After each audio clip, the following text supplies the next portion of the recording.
Revelot, I actually asked for this particular model, but instead of them sending this watch model, they have the barnacles to send me two different collections instead. And you know what? I did my work on it, the Mechadromo and the Admiral, and now it's time that they finally caved in and send me the Hexa Mariner, the one that I actually asked to review in the first place. And when I saw this design, and especially this new version that they're coming out with, I was immediately struck at how much they could significantly change a tried and true, legendary, and iconic diver profile into something very different and also something that has its own personality and flair. So find out how they're able to do it with this Hexamariner, and let's see how we can apply that to other watch. Or this could be a good example for other watch brands to follow. Pardon my ignorance, but it needs to be said that this is not called the Hexa Mariner, but rather the Hex Mariner. I don't know. When it comes to pronouncing things, I must say that it takes a great deal of challenge for every listener who has an ounce of integrity or patience. But I guess I'm also doing you a service by cultivating such admirable qualities, so you can thank me later. Now, back to this watch, there is a little challenge actually needed to fall in love with the design. I think Revelot here did a compelling design that's echoed all over the watch. It needs to be mentioned as this theme is not only executed heavily, but also in an interesting manner. It's not perfect though as you begin to listen to the bezel.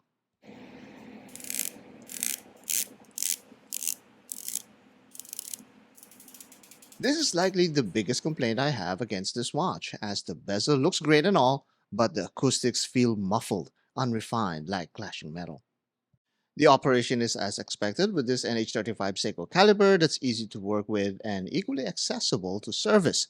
You can enjoy the great workhorse reliability from this microbrand staple movement. This also comes with a screw-down crown and is rated to be water resistant to 200 meters. My initial impression was that the promotional images is that it's going to be rather bulky and petite, like my grandmama pirate. However, the small dial on this large thick bezel seems to pull the impression inward, greatly nullifying that bulk. What's more, the quick release spring bars will also make it really easy to detach the bracelet and use any kind of strap that you have available. And this further enhances or changes the impression of the watch. Remember that strap that my wife beat the living barnacles out? Well, that near indestructible Artem sailcloth strap works perfectly fine here. If there was a lifetime ban against my wife abusing these straps, you can truthfully say that these straps are infallible. But once on the wrist, this stark black strap makes a great combo against the shiny surfaces of the Hex Mariner. It's got these textured patterns that really project its own personality. I'll be upfront, these straps will set you back a pretty penny, but I assure you, it will last longer than Joel Embiid's knees. If you want to save up a little but still keep within the same strap brand, Artem offers some really cool NATO straps to keep your desk divers happy and wives even happier. It's no secret that the wife approved ratio is 5 straps to 1 watch, so having a NATO or 2 would really keep you sober until that next secret watch purchase. Lastly, if you live in a paradise island and all is missing is Mr. Wilson, then maybe a lighter, more colorful strap will keep you occupied. These light straps really gives off a summery or somewhat adventurous spirit. That striking contrast against that black bezel makes the case pop significantly more than the other options I'd shown.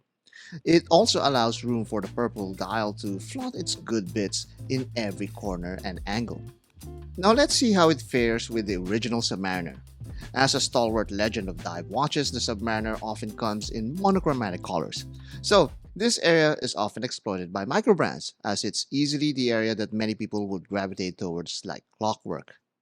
While the Hex Mariner tips the tape at 39mm, it still looks about the same visual imprint as the 40mm sub and its maxi case. It is significantly thicker, making the Submariner look more slimmed down and concise. Experiencing both on the wrist may not come too often for comparison, but in this moment, I can definitely say that Revelot took as much from the Rolex playbook as possible and spun it with their own theme, and in this case, that's the hexagon motif. So what are we saying here? The clear distinct hour markers, the shiny bezel, the text wallet 6, and the shape of the case all points to the Submariner. Well, all very familiar with the Submariner, but more angular. Revelot isn't revolutionizing the watch industry here, but it provides enough to ride the Submariner's design while keeping it fresh for the general public. We unboxed this watch a couple of days ago, and here are the comments about the first impression. Emma Bean says that the watch is beautiful and he's adding it to his list. Best Boy also said it looks great and it reminds him of the Poibos Python. Mystery Man gives his honest opinion by preferring a non-Fume version of the MOP dial. And finally, fellow 6035 accuses me of defeat with plastic wraps but commends Revelot for releasing some fantastic watches. I agree with fellow as I think this is the flagship collection from Revelot. Here, the ceramic bezel of the Hex Mariner provides a needed premium feel because of its shiny treatment. The diamond-shaped knurling is also a great reinforcement of that hexagonal theme that's visible throughout the watch. This trickles down to the bracelet, and even the caseback decoration has this hexagonal motif.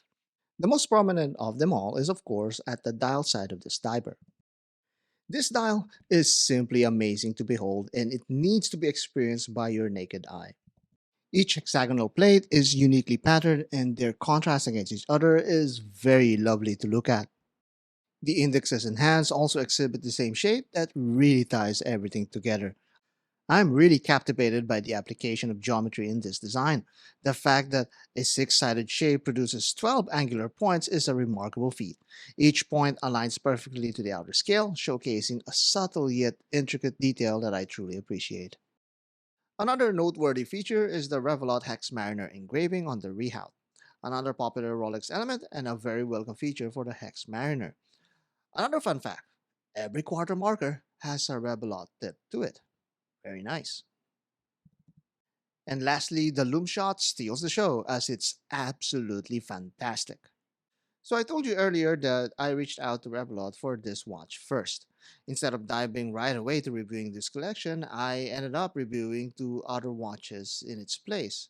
And that's totally cool because it gave me a better idea of what Revelot is all about.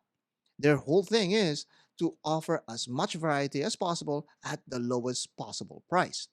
And in this case, the early bird price is just $328. Can you believe that? It's like a budget saver's paradise. But here's another thing.